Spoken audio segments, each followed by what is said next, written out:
ஆண்டவராகிய இயேசு கிறிஸ்துவின் இனிய நாமத்தில் பனிமய மாதா ஜெபக்குழு சார்பாக உங்களை சந்திப்பதில் மிகுந்த மகிழ்ச்சி அடைகின்றேன்.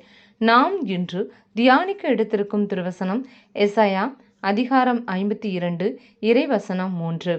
ஆண்டவர் கூறுவது இதுவே: விலையின்றி விற்கப்பட்டீர்கள், பணமின்றி மீட்கப்படுவீர்கள்.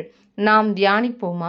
கிறிஸ்து இயேசுவுக்குள் பிரியமான சகோதர சகோதரிகளே, கிறிஸ்து இயேசுவின் அன்பும் சமாதானமும் உங்களோடு என்றும் இருப்பதாக. கிறிஸ்து இயேசுவுக்குள் பிரியமானவர்களே, எகிப்தியர்கள் இஸ்ரேல் மக்களை ஈட்டுத்தொகை செலுத்தாது அவர்களை அடிமை போல் நடத்தினர். நுகத்தடிகளை அவர்கள் மேல் சுமத்தினர். தங்களுக்கு மீட்பு எப்போது வரும் என்று எதிர்பார்த்து காத்திருந்த தம் ஜனத்தை நோக்கி ஆண்டவர் கூறுகிறார்: விலையின்றி விற்கப்பட்டீர்கள், பணமின்றி மீட்கப்படுவீர்கள். மேலும் அவர் கூறுகிறார்: சிறைப்பட்ட எருசலேமே, புழுதியை தட்டிவிட்டு எழுந்து நில். அடிமையாக்கப்பட்ட மகள் சீயோனே, உன் கழுத்தில் உள்ள கட்டுகளை அவிழ்த்துவிடு என்கிறார். ஆம் பிரியமானவர்களே, நாமும் இன்று எகிப்தின் நுகத்தடிகளான பாவம், சாபம், பலவீனங்கள், கடன், நோய் என பலவற்றால் அடிமைப்பட்டு கிடக்கிறோம். இதனால் நாம் ஆவியிலே சோர்வடைகிறோம். அதற்கு மாறாக நாம் ஆவியிலே உற்சாகமடைந்து அவரிலே களி கூறும்போது நம் நுகத்தடிகள் இலகுவாவதை காணலாம். நம்முடைய பலவீனத்திலே அவருடைய பலன் பூரணமாய் விளங்கும். தாவீது ராஜாவும் அவருடைய பலவீன நேரங்களிலே தம் ஆவியில் உற்சாகமடையும் போது ஆண்டவரின் கரம் அவரோடு இருந்து செயலாற்றுவதை நாம் காண்கிறோம். ஆண்டவர் அவர் சார்பாக நின்று யுத்தம் செய்தார்.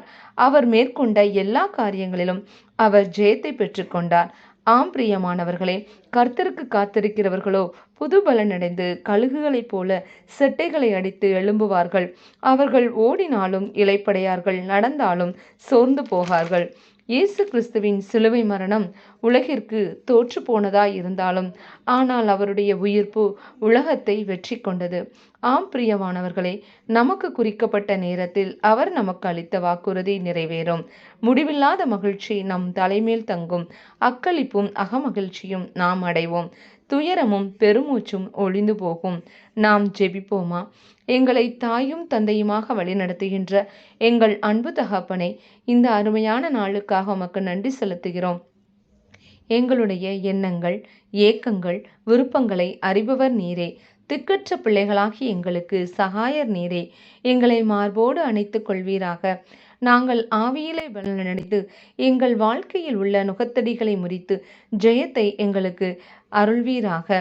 இந்த எளிய ஜெபத்தை இயேசு கிறிஸ்துவின் உன்னத நாமத்தில் ஒப்புக்கொடுத்து ஜெபிக்கிறோம் எங்கள் நல்ல பிதாவே, ஆமென். இந்த நாள் ஜெயத்தின் நாளாக அமையட்டும். Praise the Lord.